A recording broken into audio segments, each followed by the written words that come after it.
നന്ദനെ തട്ടിക്കൊണ്ടു പോയവർ നാളെ ദേവിക്ക് പിന്നാലെ വന്നേക്കാം. മുരളി, ഞാൻ ഈ അമ്മയോടും പ്രഭാവതി മേഡത്തോടും ഗിരിയേട്ടനോടും ഒക്കെ പറഞ്ഞു. എന്റെ ഭഗവാനെ, ആ അരുന്ധതി മേഡത്തിനെ സൂക്ഷിക്കുക.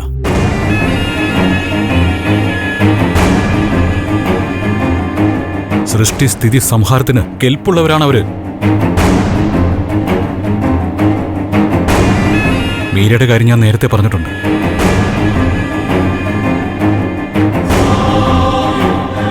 എന്റെ ശിക്ഷ കുറയ്ക്കാൻ പറ്റിയില്ലെങ്കിലും എനിക്ക് മേലുള്ള കളങ്കം മായ്ക്കണം.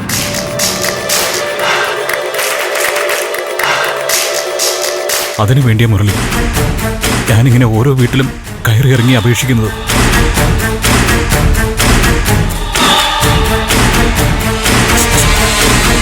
വിശ്വസിക്കുന്നെങ്കിൽ വിശ്വസിക്കും.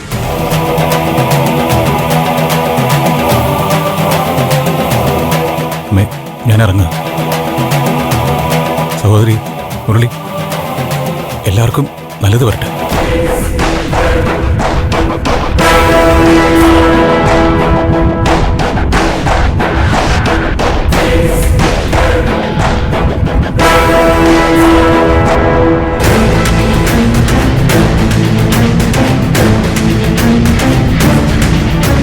കണ്ടോ ഭഗവാന്റെ അത്ഭുതങ്ങൾ? കണ്ടോ ജയിലിൽ കിടന്ന ആളുടെ മനസ്സിൽ ഭക്തി നിറച്ചു വെച്ചിരിക്കുക.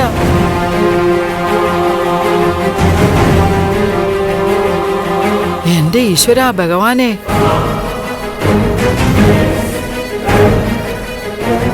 എന്തൊക്കെ പരീക്ഷണങ്ങളാ!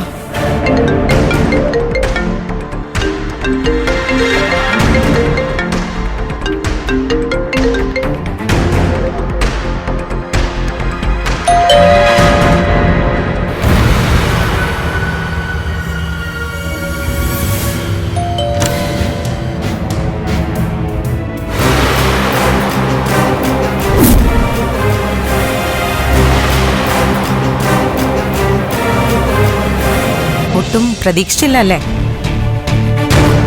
എന്താ ദേവിക? എല്ലാവരും എന്നെ ദേവിക മാഡം എന്ന് വിളിക്കുമ്പോ പേര് മാത്രം പറഞ്ഞു വിളിക്കാൻ സ്വാതന്ത്ര്യമുള്ള അപൂർവം ആളുകളിൽ ഒരാളാണ് ഇസബെല്ല. പഴയ സൗഹൃദം കൊണ്ടുള്ള സ്വാതന്ത്ര്യം കൂടി അത്, അല്ലേ? മാഡം വന്ന കാര്യം പറയണം. അത് കലക്കി. മാഡം ഒന്ന് വിളിച്ച് ചെറുതാക്കി കളയല്ലേ ബെല്ല? അല്ല, ഒന്നുമില്ലെങ്കിൽ ഒരു MLA ഇവിടെ വരെ വന്നിട്ട് ഇങ്ങനെ പടിക്ക് പുറത്തു നിർത്തി സംസാരിക്കണോ? ഓ സോറി, MLA മാഡം വന്നാട്ടെ.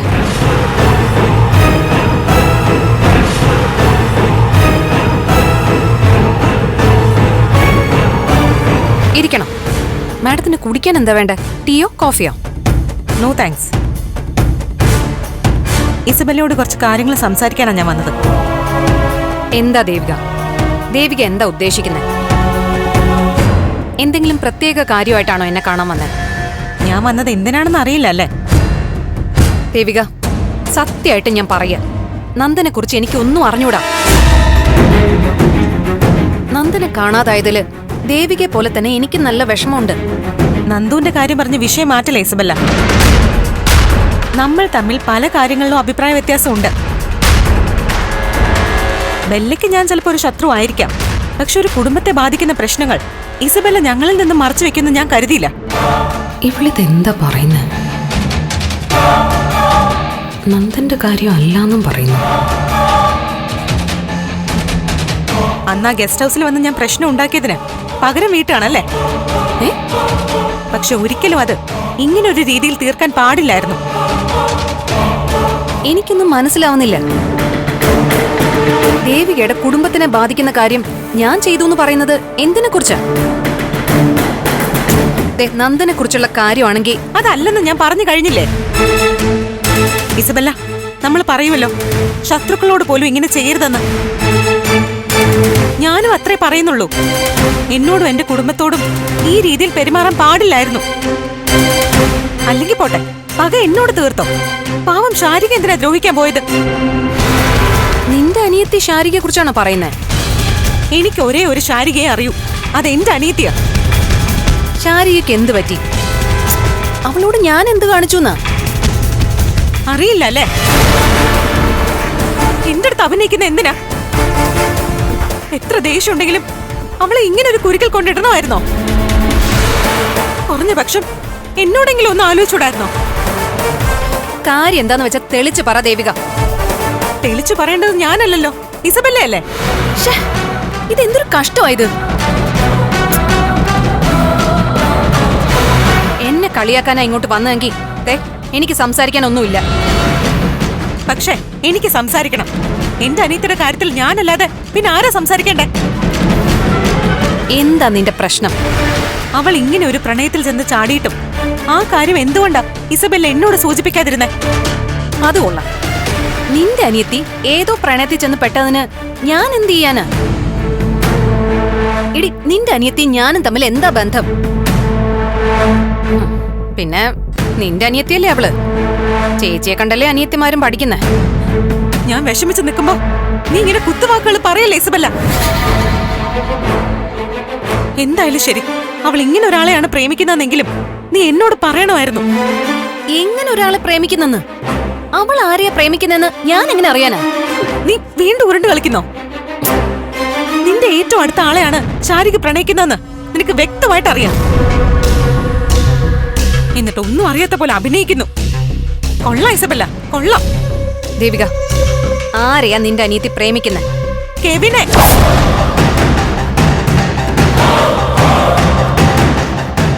ആരെ? കെവിൻ. നിന്റെ ബെസ്റ്റ് ഫ്രണ്ട് കെവിനെയാ ശാരിക ഇഷ്ടപ്പെടുന്നത്. നന്ദുവിനെ ബിസിനസ് പാർട്ട്ണർ ആക്കിയ കെവിൻ. നോ, നീ വെറുതെ എന്നെ പറ്റിക്കാൻ വേണ്ടി കഥയുണ്ടാക്ക. കെവിനും ശാരികയും തമ്മിൽ പ്രേമമാണ് പോലും. ദേ നോക്ക്, നിനക്ക് കെവിനോട് ദേഷ്യം കാണും. പക്ഷെ എന്ന് വെച്ച് ഇതുപോലുള്ള അപവാദങ്ങളൊന്നും പറഞ്ഞു പരത്തരുത്. അതും സ്വന്തം അനിയത്തെയും ചേർത്ത്. ഇസബെല്ലെ ഞാൻ കുറ്റപ്പെടുത്തുന്നില്ല. നിന്റെ സ്ഥാനത്ത് ആരായാലും ഇങ്ങനെ തന്നെ പ്രതികരിക്കും. നിയന്ത്രണം വിട്ടുപോകും. ഞാൻ ഈ പറഞ്ഞത് സത്യമാണ്.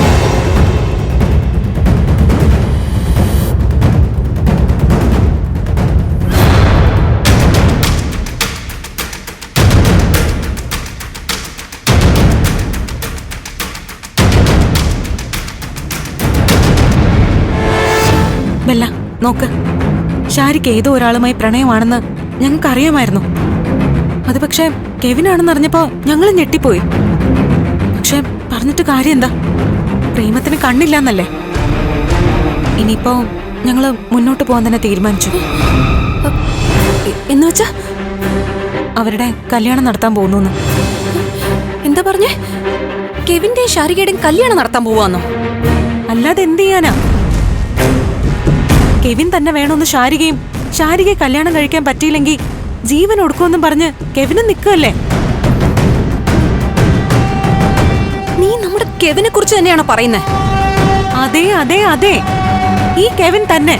കർത്താവേ, വിശ്വസിക്കാൻ പറ്റുന്നില്ലല്ലോ. ഇനിയിപ്പോ എതിർക്കാൻ നിന്നിട്ട് കാര്യമില്ലെന്ന് ഞങ്ങൾക്ക് മനസ്സിലായി. അതുകൊണ്ട് തന്നെ കെവിനെ വീട്ടിൽ വിളിച്ച് ഞങ്ങൾ കല്യാണം ആലോചിച്ചു. കെവിനുമായിട്ട് കല്യാണക്കാര്യം സംസാരിച്ചെന്നോ? അതും നിങ്ങളുടെ വീട്ടിൽ വിളിച്ചിട്ട്? അതെ. സംശയം ഉണ്ടെങ്കിൽ കെവിനോട് ചോദിച്ചു നോക്ക്.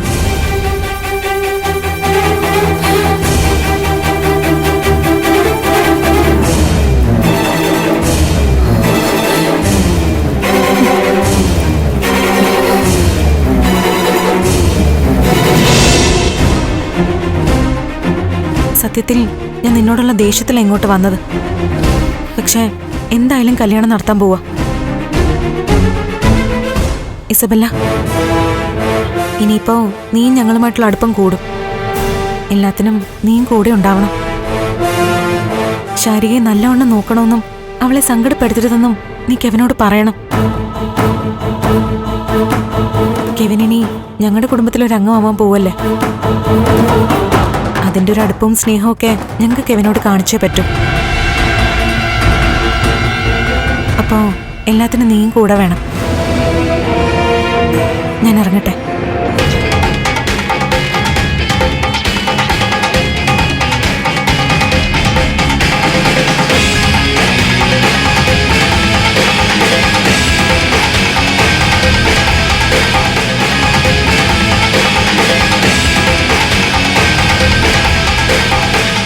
പറഞ്ഞതല്ല.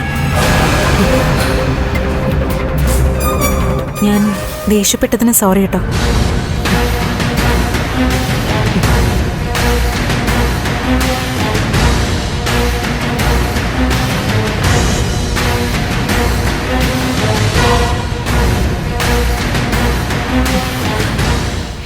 കെവിനെ, നീ ഇങ്ങനൊരു ചതിയനായിരുന്നോ? അപ്പോ ശാരികയായിരുന്നല്ലേ നിന്റെ കാമുകി?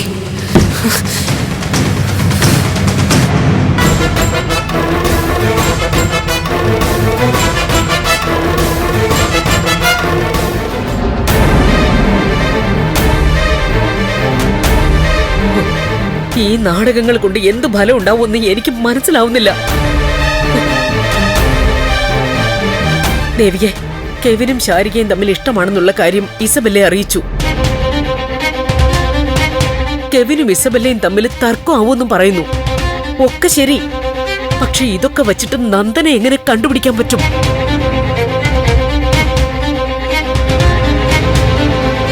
സിദ്ധു, ഇതൊക്കെ നിസ്സാരമായിട്ടുള്ള പകരം വീട്ടിലായിട്ടേ എനിക്ക് തോന്നുന്നുള്ളൂ. എന്റെ മോനെ കണ്ടെത്താൻ പാകത്തിന് എന്തെങ്കിലും ചെയ്യണ്ടേ? ശാരികയും ദേവികയും ചെയ്യുന്ന കാര്യങ്ങളെ വിലയിടിച്ച് കാണാതെ പ്രഭ.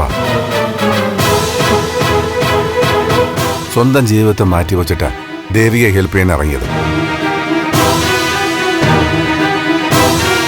ആ നവീനുമായി കല്യാണം കഴിഞ്ഞ് അവൾക്ക് ദുബായിൽ സന്തോഷമായി ജീവിക്കായിരുന്നു. ആണല്ലോ. പക്ഷേ അവൾ അങ്ങനെ സ്വാർത്ഥയായില്ല. ശാരിക ചെയ്തതിനെ കുറിച്ച് രണ്ട് നല്ല വാക്ക് പറഞ്ഞിട്ടാണ് വിമർശിക്കുന്നതെങ്കിൽ മനസ്സിലാക്കാം. നന്ദനെ കണ്ടെത്താൻ വേണ്ടി പലരും ഇതുപോലെ സഹിക്കുകയും സഹകരിക്കുകയും ചെയ്യുന്നുണ്ട്. എസ്തപ്പാനും ഏലിയമ്മയും അവരെ കാര്യം ആലോചിക്കും. എസ്തപ്പാനെ ഗുണ്ടകൾ ആക്രമിച്ചു. എന്തിനായിരുന്നു? അയാൾ ആ വേദന സഹിച്ചത് ആർക്കു വേണ്ടിയായിരുന്നു? അയാൾക്ക് തലയിലെടുത്തുണ്ടോ നമുക്ക് വേണ്ടി തല്ലുകൊള്ളണമെന്ന്? എന്തൊക്കെ പ്രതിസന്ധികളാവും ഇനി അയാൾക്ക് വരാൻ പോകുന്നത്? മനുഷ്യത്വവും സ്നേഹവും, അതാ എസ്തപ്പാനും ഏലിയമ്മയും ബുദ്ധിമുട്ടുകൾ സഹിച്ചും നമ്മളോടൊപ്പം നിൽക്കുന്നത്. മുരളിയും വീട്ടുകാരും, ഹരിയേട്ടൻ, നമ്മുടെ ഗിരീഷ്, പിന്നെ ശാരിക, എല്ലാവരും നന്ദനെ കണ്ടെത്താൻ വേണ്ടി അവരുടേതായ രീതിയിൽ ശ്രമിക്കുകയും അവന് വേണ്ടി പ്രാർത്ഥിക്കുകയും ഒക്കെ ചെയ്യുക. അച്ഛാ വേണ്ട. അമ്മയുടെ വിഷമം കൊണ്ട് പറഞ്ഞു പോയതാ. അമ്മയ്ക്ക് മാത്രമേ ഉള്ളൂ വിഷമം.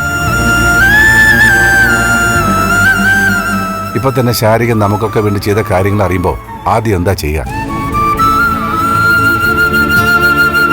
ശാരികയുടെ നന്മയും സ്നേഹത്തെയും സ്വാർത്ഥതയില്ലാത്ത കാഴ്ചപ്പാടിനെയും അഭിനന്ദിക്കും, സന്തോഷം പ്രകടിപ്പിക്കും. അല്ലേ? അതല്ലേ വേണ്ടത്?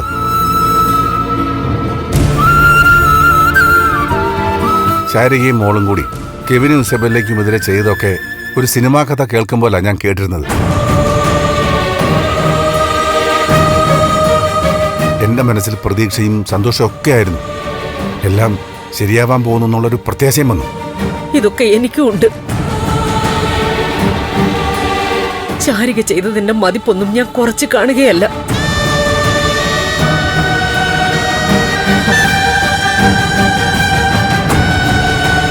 ദേവിക, നിനക്ക് വിഷമം തോന്നിയെങ്കിൽ സോറി. അമ്മേ, എനിക്ക് നന്ദനെ കുറിച്ചല്ലാതെ മറ്റൊരു കാര്യവും മനസ്സിലില്ല. മക്കൾക്കൊരു ദുഃഖം വന്നാ അതിലും വലുതായി തോന്നില്ലേ? എന്റെ സ്ഥാനത്ത് വരുമ്പോ നിനക്കത് മനസ്സിലാവും. എനിക്ക് അമ്മ ഇപ്പോഴും മനസ്സിലാവുന്നുണ്ട്. അമ്മ എന്നെ കുറ്റപ്പെടുത്തുമ്പോഴും ദേഷ്യം കാണിക്കുമ്പോഴൊക്കെ എനിക്കറിയാം എന്നോടുള്ള ദേഷ്യത്തിനും അപ്പുറം അമ്മയുടെ വിഷമമാണ് വാക്കുകളായിട്ട് വരുന്നതെന്ന്.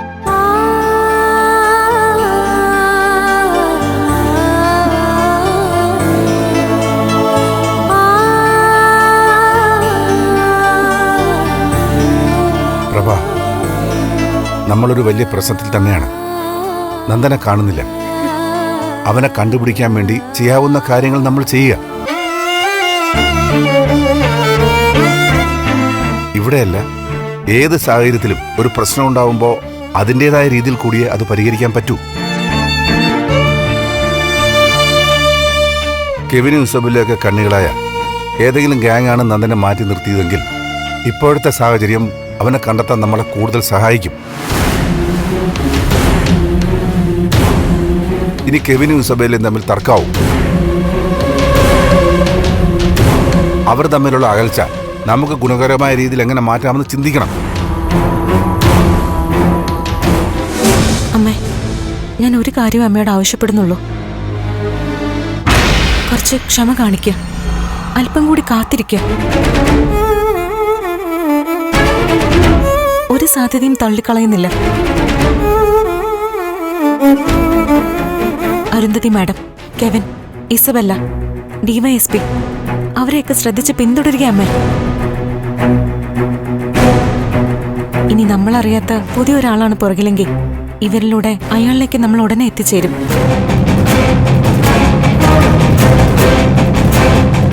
സമാധാനമായിട്ടിരിക്കമ്മേ. പ്രഭ, മോള് പറഞ്ഞതാ എന്റെ ശരി.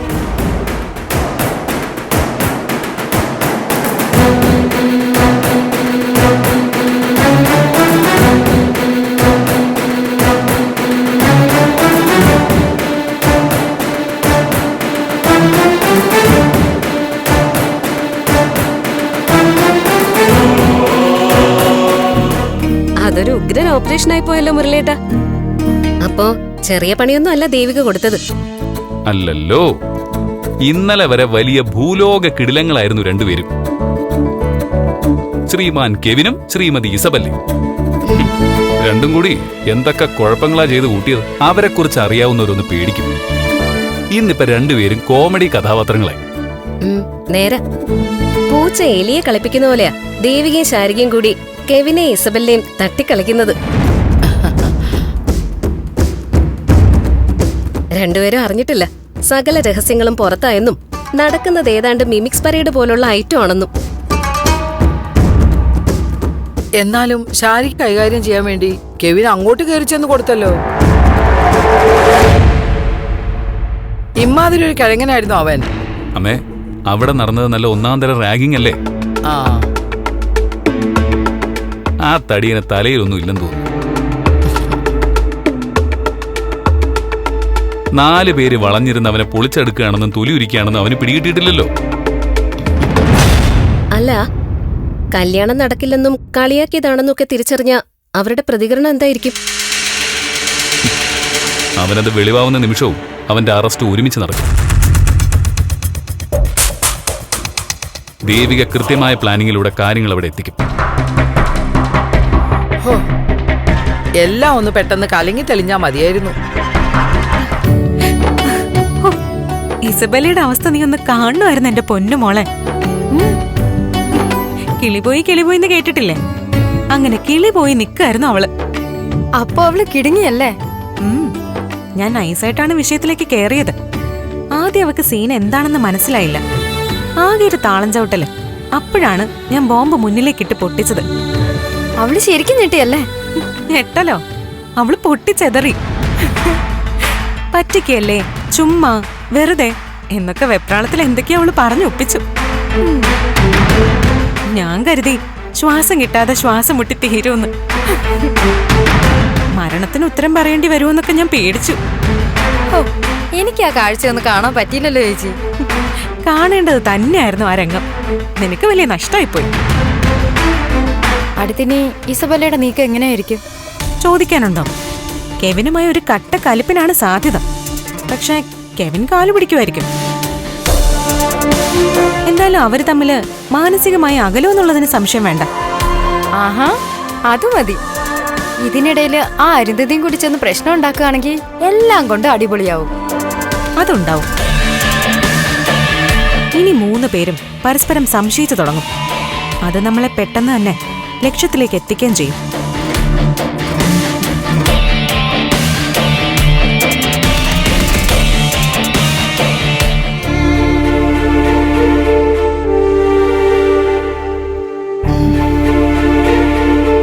ഗിരി, പ്രകാശിന്റെ രീതികളൊക്കെ വെച്ച് എനിക്ക് തോന്നുന്നത് ഇപ്പോ അയാളെ വിശ്വസിക്കാന്ന. അയാള് പറഞ്ഞല്ലോ അയാൾക്ക് ശിക്ഷ വിധിച്ചു കഴിഞ്ഞു.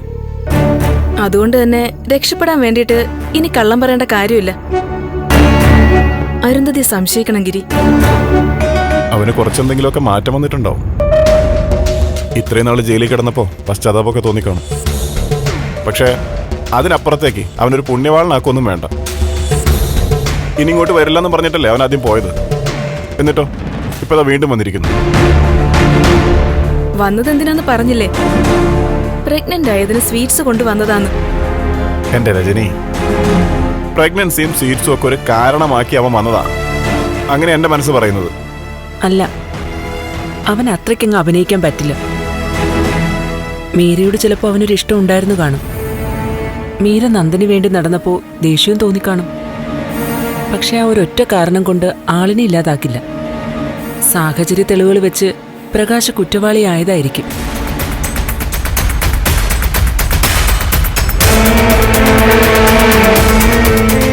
അതെ ഗിരി, അന്ന് രാവിലെ ഇവിടെ വന്ന് ആർത്തിയോടെ ഭക്ഷണം കഴിക്കുമ്പോ സത്യത്തിൽ വല്ലാത്ത സങ്കടം തോന്നി. അവന്റെ പഴയ കഥകളൊന്നും അത്ര സുഖമുള്ളതല്ല. അവൻ സീരിയലിലും സിനിമയിലുള്ള എത്രയോ പെൺകുട്ടികളുടെ കണ്ണീര് വീഴ്ത്തിയിട്ടുണ്ട്. അതൊക്കെ പണ്ട് സംഭവിച്ചു പോയ കാര്യങ്ങളല്ലേ. ജീവിതത്തിൽ എല്ലാവർക്കും ഇതുപോലുള്ള അബദ്ധങ്ങൾ പറ്റും. വാൽമീകി മഹർഷിയുടെ കഥ അറിയില്ലേ? അതുപോലെയൊക്കെയുള്ള ആൾക്കാരുണ്ട്. ആഹാ, അമ്മ കൊള്ളാലോ. പ്രകാശിനെ വാത്മീകിയുമായിട്ടാണോ സാമ്യപ്പെടുത്തുന്നത്? എല്ലാ മനുഷ്യരിലും നന്മയുണ്ടെന്നേ ഞാൻ പറഞ്ഞോളൂ. എനിക്ക് തോന്നുന്നത് പരോള് കഴിഞ്ഞ് തിരിച്ചു പോകണമെന്ന കാര്യമില്ലായിരുന്നെങ്കിൽ പ്രകാശ് നന്ദനെ കണ്ടുപിടിക്കാൻ ഇവിടെ കൂടെ നിൽക്കുമായിരുന്നല്ലേ. ബെസ്റ്റ്. ഞാൻ തമാശ പറഞ്ഞതല്ല ഗിരി. പ്രകാശിന്റെ കുറ്റബോധം തീർക്കാൻ വേണ്ടിയിട്ടെങ്കിലും അവൻ കൂടെ നിൽക്കുമായിരുന്നു. വേണ്ട രജനി, ആ രീതിയിലൊന്നും പറഞ്ഞ് അവനെ മഹാനാക്കൊന്നും വേണ്ട. മഹാനാക്കല്ല, പക്ഷേ പ്രകാശ് നമുക്കെന്ത് ഗുണമായിട്ട് വന്നതാണെന്ന് എന്റെ മനസ്സ് പറയുന്നു. എന്നാലേ എന്റെ മനസ്സ് അങ്ങനെ പറയുന്നില്ല.